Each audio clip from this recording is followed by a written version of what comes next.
अस्सलाम वालेकुम everyone, this is Hussain Munib and today our topic of discussion is magnesium. कल जो हमने कैल्शियम का लेक्चर कैल्शियम के ऊपर हमने कल डिस्कशन की थी, तो अगर किसी ने वो लेक्चर लिया है तो उसके लिए आज वाला लेक्चर को ज़्यादा मुश्किल नहीं होने वाला, ठीक है। और अगर नहीं लिया तो थोड़ा सा आपको देखना पड़ेगा, बिकॉज मोस्टली चीज़ें जो है रिपीटिटिव है, तो हम उन चीज़ों को दोबारा से नहीं करेंगे। Introduction, second most abundant cation. Basically calcium के मतलब भी हमने कहा था कि ये मोस्ट अबंडेंट है, जिसको हमने कहा था कि 39% ऑफ टोटल बॉडी वेट जो है वो एक पर्सन का वो कैल्शियम से बना होता है। मैग्नीशियम के केस में क्या है कि ये सेकंड मोस्ट अबंडेंट है। सोर्सेज इसके आपको सिंपली जो लिखे हुए हैं वो आप देख लीजिएगा। अक्रंस adult have 20 to 28 gram, 60% in bone and 26% in muscles, ठीक है। 20 से 28 ग्राम जो है वो जो अडल्ट हैं उनके पास उनकी जो बॉडी है उसमें वो मैग्नीशियम की बनी होती है, मतलब 20 से 28 ग्राम होता है। अब इस 28 ग्राम का 60% जो है वो बोन्स में मौजूद है एज अ मिनरल, जो कि हमने कैल्शियम के केस में भी देखा था। और साथ में 26% जो है वो मसल्स के अंदर मौजूद है, जो कि कैल्शियम के साथ एक बैलेंस मेंटेन करता है। बेसिकली जो कैल्शियम है, वी स्टडीड अबाउट दैट, कि वो कंट्रेक्शन ऑफ मसल के अंदर हेल्प करता है। जो मैग्नीशियम है ये रिलैक्सेशन ऑफ मसल के अंदर हेल्प करता है। तो इन दोनों का जो एक बैलेंस है, that help in the proper contraction and relaxation of muscle, ठीक हो गया। Absorption, basically serum level is 1.5 to 2.1 milli equivalent per litre. 30% is protein bound, 70% is complex और फ्री। बेसिकली ब्लड के अंदर जितना मैग्नीशियम है, सीरम का मतलब है कि ब्लड के अंदर वो है 1 लीटर के अंदर 1.2 से लेकर 2.1 मिली इक्विवेलेंट, ठीक है। इस 1.5 का या 2.1 का 30% प्रोटीन बाउंडेड है, किसी न किसी प्रोटीन स्ट्रक्चर के साथ बाउंड करके मौजूद है उसके अंदर, ठीक है। 70% इज कॉम्प्लेक्स और फ्री। 70% या तो कॉम्प्लेक्स फॉर्म में कॉम्प्लेक्सेस होते हैं जो कि इनसॉल्युबल फॉर्म्स होती हैं और फ्रीली मूव करती हैं, ठीक है। इन कॉम्प्लेक्स का मतलब है वो किसी चीज के साथ बाइंड नहीं है, वो अपना ही उसका एक इनसॉल्युबल स्ट्रक्चर बना रही है और वो फ्रीली मूव कर रहा है विद इन ब्लड। अब्जॉर्प्शन इसकी जिजोनम में होती है। कैल्शियम की कहाँ पे हो रही थी मैक्सिमम अब्जॉर्प्शन? ड्यूडिनम के अंदर, ठीक है। सिंपल डिफिशियंसी होगी हायर टू लोअर कंसंट्रेशन, क्योंकि हमारी डाइट में मैग्नीशियम ज्यादा है, पीछे कम है, तो हायर टू लोअर कंसंट्रेशन की तरफ जाएगा। और दूसरी कैरियर कैरियर फैसिलिटेटेड डिफ्यूजन, ये होगी passive movement across the membrane with the help of special carrier protein. वो दोनों केसेस में हायर टू लोअर ही रही है, इसी वजह से दोनों का नाम क्या है? पैसिव। कैल्शियम में हम देख रहे थे कि ड्यूडिनम में हायर टू लोअर हो रही थी और आगे ज्यूजिनम पार्ट में एक्टिविटी ट्रांसपोर्ट थी, लोअर टू हायर। यहाँ वो दोनों पैसिव में रही हैं, लेकिन कुछ जो है वो पैसिव डिफ्यूजन से सिंपली हायर टू लोअर जा रही हैं, और कुछ के लिए स्पेशल ट्रांसपोर्टर मौजूद हैं कैरियर से रिलेटेड। ऐसे स्पेशल ट्रांसपोर्टर हैं जो कि जो मैग्नीशियम है उसको विद इन द ल्यूमन वहां से उठा के ब्लड के अंदर फेंकते हैं, ठीक है। वो डिफ्यूजन ही रही है। Absorption is 35 to 45% based on. कल वाले की कितनी थी? 30%। हमने देखा था कि अगर प्रॉपर आप उसको विटामिन डी का लेवल स्टेबल है तो 30% कैल्शियम जो हम खाते हैं वो एब्जॉर्ब होता है।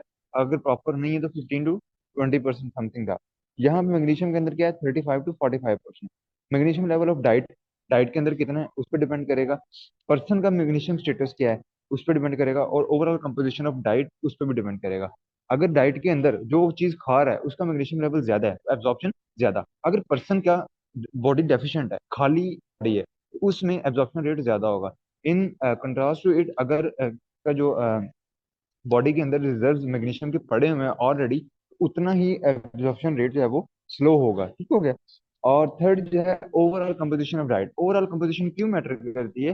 Definitely if there are fibres, there are phytates, there are oxalates और समथिंग लाइक दैट, तो वो क्या करते हैं, वो उसके साथ कम्प्लेक्सेस बना लेंगे, ठीक है। वो फाइबर उसको बाइंड कर लेगा मैग्नीशियम को और एब्जॉर्ब नहीं होने देगा। तो ओवरऑल कंपोजिशन ऑफ डाइट भी मैटर करती है। ये वो चीजें जो कि हम कल रिपीट कर चुके हैं।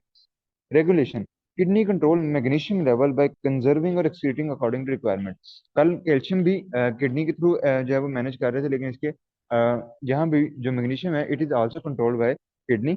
जितनी बॉडी की रिक्वायरमेंट है, जितनी लॉस या एक्सेस होगी उसके हिसाब से वो देखता है कि अगर तो बॉडी के अंदर एक्सेस मैग्नीशियम अवेलेबल है तो वो उसको रिड्यूस कर देगा, और अगर कम मैग्नीशियम बॉडी के अंदर है तो वो उसकी जो रीअब्जॉर्प्शन है उसको ज्यादा कर देगा, ताकि बॉडी के अंदर जो रिजर्व हैं वो मेंटेन करें। DRI, डाइटरी रिकमेंडेड इनटेक, अब ये सारी वेरी कर रही है। सारी याद करने की जरूरत नहीं है, मोस्टली नहीं पूछी जाती हैं आप लोगों से, ठीक है। अगर आपको मतलब करनी भी है याद तो इनकी जो है सिंपल टेबल बना लो, कैल्शियम, मैग्नीशियम, फॉस्फोरस और उनके नीचे वैल्यूज लिखते जाओ, तो आपको एक जनरल आइडिया होना चाहिए भी कितनी है। ठीक है। फंक्शंस के ऊपर आते हैं। Structure, stabilise the structure of ATP in ATP dependent enzyme reaction. जितने भी ऐसे एंजाइमेटिक रिएक्शंस जिनके अंदर एटीपी रिक्वायर्ड होता है, मतलब ऐसे जितने भी एंजाइमेटिक रिएक्शन जिनमें एटीपी की जरूरत है, ठीक है, उनमें एटीपी को स्टेबलाइज करने के लिए, स्टेबलाइज का मतलब है कि वो प्रॉपरली यूज हो सके, ठीक है, तो उसके लिए मैग्नीशियम जो है वो अपना रोल प्ले करता है। ठीक है, क्या करता है कि जो जितने भी आपके एटीपी डिपेंडेंट रिएक्शंस हैं उनके अंदर एटीपी जो है it plays a role as a stabiliser. ठीक है, मतलब sorry, magnesium plays as a role of ATP stabiliser, help in the formation of cAMP. Basically क्या होता है कि जो आपके सिग्नल्स होते हैं,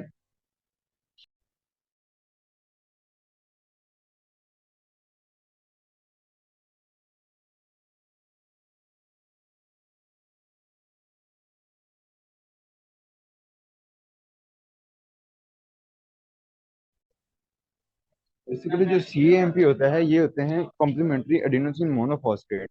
ये आपके बनते हैं, जो सिग्नलिंग होती है ना, किसी भी सेल को सिग्नल आता है, तो बाहर से जो ब्लड के अंदर सिग्नल है वो सेल के अंदर नहीं आ सकता। ठीक है, वो आता है सेल के डोर पे, एक रिसेप्टर है स्पेसिफिक सेल के, सेल की सरफेस पे मौजूद है, वो वहां पे आके अपना सिग्नल जो है उसको करेगा। ठीक है, अब अंदर जो है जो उस रिसेप्टर पे आके कोई भी सिग्नल वो बाइंड होगा, और पहले इंसुलिन है, वो आके उस रिसेप्टर पे बाइंड होती है, वो अंदर नहीं आ सकती। ठीक है, अंदर क्या होता है कि आगे उस सेल की सरफेस से, या वो जो सेल मेम्ब्रेन या सेल वॉल है, वहां से इनर साइड पे न्यूक्लियस की तरफ अगर सिग्नल भेजना था, तो अंदर जो सिग्नलिंग होनी है वो अलहदा से एक सेकेंडरी मैसेंजर होता है। आप लोग ये फिजियो में पढ़ के आए हुए हो पहले कि प्राइमरी मैसेंजर है, सेकेंडरी। प्राइमरी तो वो हो गया जो बाहर से सेल की दीवार तक आया, अब सेल की दीवार से अंदर के जो सेंटर न्यूक्लियस तक या किसी भी ऑर्गेनेली तक जो एक सिग्नल भेजना होता है, वो फॉर्म होती है सेकेंडरी मैसेंजर, जो कि CAMP है, इसको हम सेकेंडरी मैसेंजर कहते हैं। और ये आउटसाइड ऑफ सेल से इनसाइड ऑफ सेल, मतलब कि वो जो एक फेज है वहां पे ये ट्रांसफर करता है। और इसकी फॉर्मेशन में, CAMP फॉर्मेशन में जो एक एंजाइम होता है, that is adenine साइक्लेट, adenylate, sorry adenylate, एक साइक्लिन एडिनाइलेट इस तरह करके कुछ था,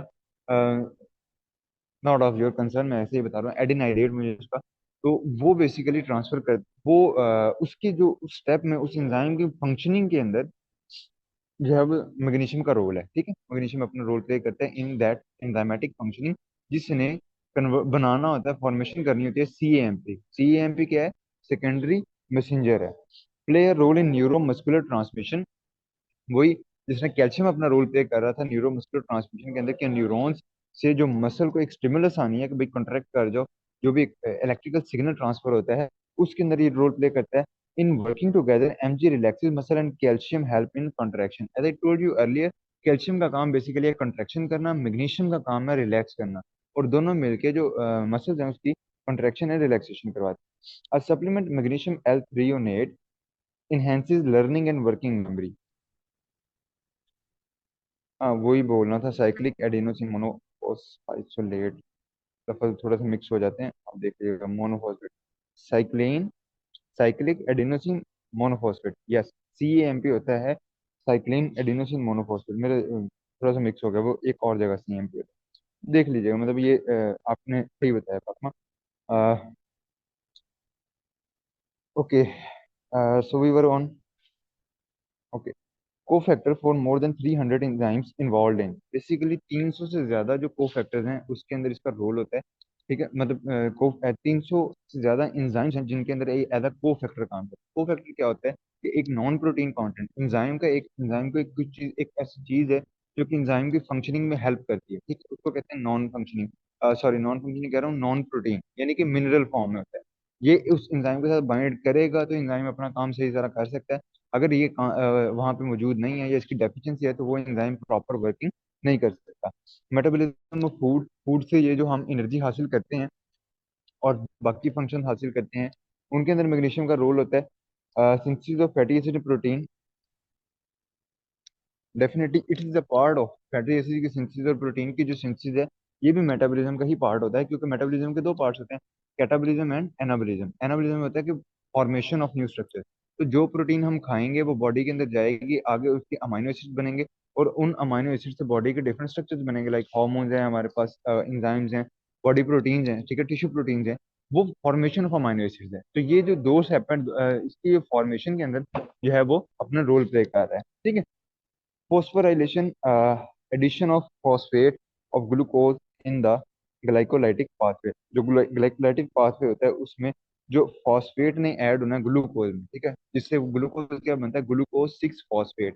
उस स्टेप पे भी एमजी मैग्नीशियम की रिक्वायरमेंट होती है। आपने पढ़ा हुआ है ग्लाइकोलाइसिस का पूरा पूरा पाथवे पढ़ा हुआ है। तो step starts from glucose to glucose 6 phosphate. ये जो फॉस्फेट की एडिशन है, पहला स्टेप है, इसमें हमें मैग्नीशियम रिक्वायर्ड होता है। तो इसका मतलब है अगर मैग्नीशियम की डेफिशिएंसी हो रही है बॉडी के अंदर, तो क्या होगा, बॉडी जो है वो प्रॉपरली एनर्जी यूटिलाइजेशन, ग्लूकोज को सही तरह इस्तेमाल करते हुए अपनी एनर्जी को इस्तेमाल नहीं, एनर्जी फॉर्मेशन ही नहीं हो पाएगी, ग्लूकोज से एनर्जी प्रॉपरली फॉर्म नहीं हो पाएगी। इस वजह से कई सारे जो लोग हैं, जिनमें आपको लगता है कि वो कहते हैं कि बैठे बैठे पाँव सुन हो जाते हैं, ठीक है, हाथ हाथ सुन हो जाते हैं, ठीक है, उसमें this is the chance to कि मैग्नीशियम की डेफिशिएंसी से प्रॉपर, क्योंकि एनर्जी फॉर्मेशन नहीं हो पा रही, इस वजह से बॉडी जो है वो नमनेस की शिकार हो जाती है, ठीक है। जिनके हाथ और पाँव बहुत ज्यादा सुन्न हो जाते हैं उन्हें हम मैग्नीशियम रिकमेंड करते हैं। उन्हें हम उसके साथ नट्स रिकमेंड करते हैं, क्योंकि nuts are the good source of magnesium. अच्छा, डेफिशिएंसी जो है वो इसकी करवाएगी माइग्रेन, हेडेक्स करवा देगी, हेडेक हो सकता है, ऑस्टियोपैथी।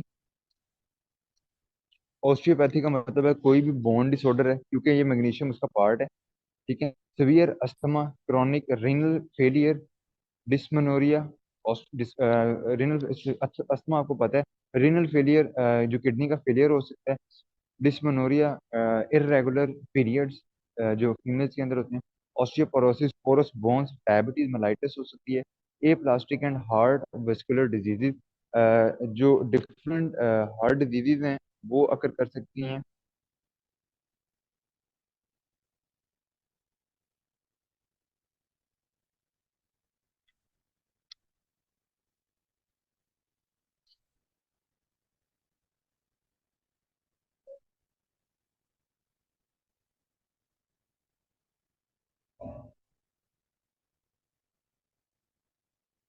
अच्छा, इसके बाद आ गया हमारा वेस्कुलर डिजीजेज। आपको पता है ये वेसल से रिलेटेड जितनी है, नेफ्रोलिथियासिस, जो स्टोन्स, डिफरेंट फॉर्मेशन, स्टोन की फॉर्मेशन हो सकती है, लेग क्रैम्प, और जो ये कड़ाला पड़ जाना टांगों के अंदर, सुन्न हो जाना इनका, वो भी इसमें आता है। डिस्मेनोरिया को पेनफुल पीरियड भी कह सकते हो, ठीक है, जिसमें मतलब पीरियड्स हैं लेकिन बहुत ज्यादा पेनफुल है, बहुत ज्यादा इरेगुलर है, ठीक है, वो कंडीशन होती है। Okay, then we have symptoms, tremors, झटके पड़ना, ठीक है, क्योंकि न्यूरोमस्कुलर फंक्शनिंग के अंदर इसका रोल है। तो अगर मैग्नीशियम की जो डेफिशिएंसी हो जाएगी तो न्यूरोमस्कुलर जो एक कनेक्शन है वो प्रॉपर नहीं हो पाएगा, मसल जो है वो प्रॉपरली रिलैक्स नहीं कर पाएंगे, क्योंकि मैग्नीशियम का जो रोल है, it is in relaxation of muscle. तो अगर मैग्नीशियम की डेफिशिएंसी है तो कैल्शियम तो है, कैल्शियम मसल कॉन्ट्रैक्ट तो करा देगा, लेकिन रिलैक्सेशन के लिए मैग्नीशियम नहीं है। तो मसल कॉन्ट्रैक्ट बहुत ज्यादा करेंगे, ठीक है, अड़ गए एक ही जगह, जो है ना वो मसल अटक जाना, ठीक है, क्रैम्प्स जिसे कहते हैं, उसके अलावा टेटनिक, इसका भी इशू आ जाएगा। मसल स्पेसिंग, वही झटके लगना मसल्स को, क्रोनिक जर्क्स। अच्छा, ये मैं बता देता हूँ, पर्सनैलिटी चेंजेस आ गए, मसल स्पेसम आ गए, दोबारा से लिखा हुआ है, एनोरेक्सिया है, कन्वर्जन है, नोजिया एंड वॉमिटिंग है, कोमा है। अगर मैं इनको समराइज करूँ तो आपको इनमें से मोस्टली वो मिलेंगे जिसमें झटके पड़ना और दौरे पड़ना, मसल्स की इरेगुलर मूवमेंट या अनकंट्रोल्ड मूवमेंट, या किसी एरिया में आपकी जो है वो बिल्कुल ही मूवमेंट ना हो पाना, इस वजह से ये मैग्नीशियम की डेफिशिएंसी के अंदर था। मायोक्लोनिक जर्क्स में आपको एक मिनट में बताता हूँ, जर्क्स का मतलब ये होता है झटके पड़ना, मायोक्लोनिक बता देता हूँ। ओके, तो myoclonic jerks, quick jerking movement that can not be control, like हिचकी, ठीक है, वो अब क्या होती है, बहुत तेज हिचकी लग जाती है, तो ये भी एक किस्म की मायोक्लोनस ही है, मायोक्लोनिक जर्क ही है, लेकिन ये नॉर्मल, ये आम लोगों को भी होती है, इन लोगों में ये चीजें बहुत ज्यादा होती हैं, ठीक है। मायोक्लोनिक जर्क होता है severe and sudden uncontrolled movement, ठीक है, या uncontrolled jerking. Deficiency may lead to insulin resistance and metabolic syndrome because mg is needed for carb metabolism. As I told you earlier, हमने ऊपर देखा कि ग्लूकोज को ग्लूकोज 6 फॉस्फेट में convert कर रहा है कौन, मैग्नीशियम। अगर मैग्नीशियम अवेलेबल नहीं है तो ग्लूकोज कन्वर्ट नहीं हो पाएगा आगे फर्दर एनर्जी के लिए। जब ग्लूकोज कन्वर्ट नहीं हो पाएगा तो उसकी वजह से क्या होगा फर्दर कि जो है बॉडी ब्लड ग्लूकोज लेवल जो है वो इंक्रीज कर जाएगा। And this increase blood glucose level will lead to diabetes mellitus as I mention above. Causes के अंदर डायबिटीज मेलाइटिस के अंदर भी मैंने लिखा है, ठीक है। कॉजेज का मतलब है इट लीड्स टू।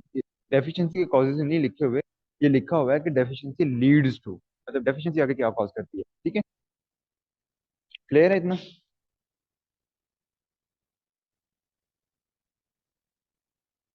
सोचो।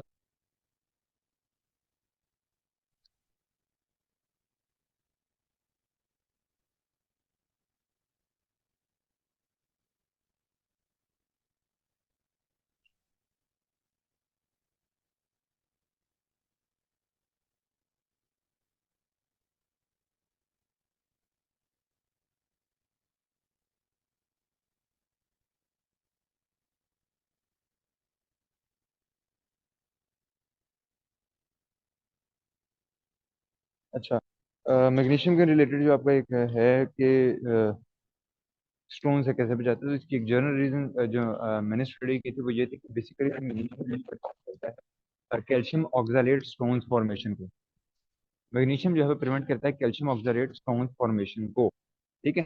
तो अगर मैग्नीशियम प्रॉपर नहीं होगा तो इसकी वजह से ये जो स्टोन्स फॉर्मेशन है वो ज्यादा हो जाती है, जो कि हमने ऊपर पॉइंट पढ़ा नेफ्रोलिथियासिस के स्टोन्स फॉर्मेशन, ठीक है।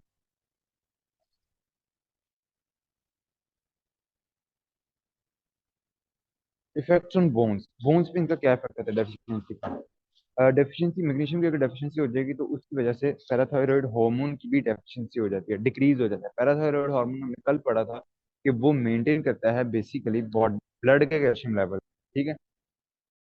अगर ब्लड का कैल्शियम लेवल लो हो गया है तो वो बोन्स से कैल्शियम लेगा और ब्लड का कैल्शियम लेवल क्या कर देगा, पूरा कर देगा। एक ये पैराथायरॉयड काम कर रहा था और दूसरा क्या कर रहा था, किडनी से कैल्शियम को री रीअब्जॉर्ब करवा रहा था, ठीक है। बार बार रीअब्जॉर्ब करवा रहा था ताकि ब्लड का लेवल मेंटेन रहे। तो अगर मैग्नीशियम का लेवल कम है तो उसकी वजह से पीटीएच पैराथायरॉयड हार्मोन का लेवल कम होगा। जब और एक तो ओवरऑल वैसे ही इसकी सिक्रेशन कम कर दी और दूसरी उसकी रिस्पॉन्सिवनेस भी कम कर दी बोन एंड किडनी से, ठीक है। मतलब बोन्स से जो उसने कैल्शियम निकाल के लाना था वो भी प्रॉपरली नहीं निकाल पाएगा, और किडनी से जो उसकी रिजॉर्प्शन को बेहतर करना था कि वो ज्यादा बॉडी के अंदर रिजॉर्ब हो जाए, वो भी नहीं सही सही से कर पाएगा। तो तीनों एंगल से उसने पीटीएच या कैल्शियम मेंटेनेंस को खराब कर देगा मैग्नीशियम। इसकी वजह से low level of calcitriol and vitamin D resistance, calcitriol का लेवल कम हो जाएगा इसकी वजह से, और विटामिन डी की रेजिस्टेंस कॉज हो जाएगी। Low level of citrol is one point and vitamin D resistance is second point, ठीक है। विटामिन डी की रेजिस्टेंस हो जाएगी तो फिर still it's leading to low calcium level. Impaired bone growth in young patient, development of osteoporosis in seniors. Young patients के अंदर जो है वो ये बेसिकली इम्पेयर्ड बोन ग्रोथ, क्योंकि उनमें बोन ग्रोथ होनी है। और जो यंग ओल्डर लोग होते हैं उनमें क्योंकि bone maintenance is the target, तो उनमें ये बोन्स मजीद ग्रो तो नहीं करती, मेंटेन करना टारगेट होता है। तो ये मेंटेन नहीं होने देगी क्योंकि खुद भी बोन्स का पार्ट है, ठीक है। उसके अलावा कैल्शियम भी क्योंकि इसके साथ मेंटेन होना होता है, और ये कैल्शियम की एक्सक्रीशन ज्यादा करवा रहा है, ठीक है। लो मैग्नीशियम लेवल, लो पीटीएच लेवल, इसका मतलब है किडनी से एक्सक्रीशन कैल्शियम की ज्यादा होगी। और अगर किडनी से कैल्शियम की एक्सक्रीशन ज्यादा है तो उसकी वजह से स्टोन फॉर्मेशन का रिस्क भी उधर से ज्यादा है, इधर से बोन्स वीक होने का भी रिस्क ज्यादा है। Is that clear till now?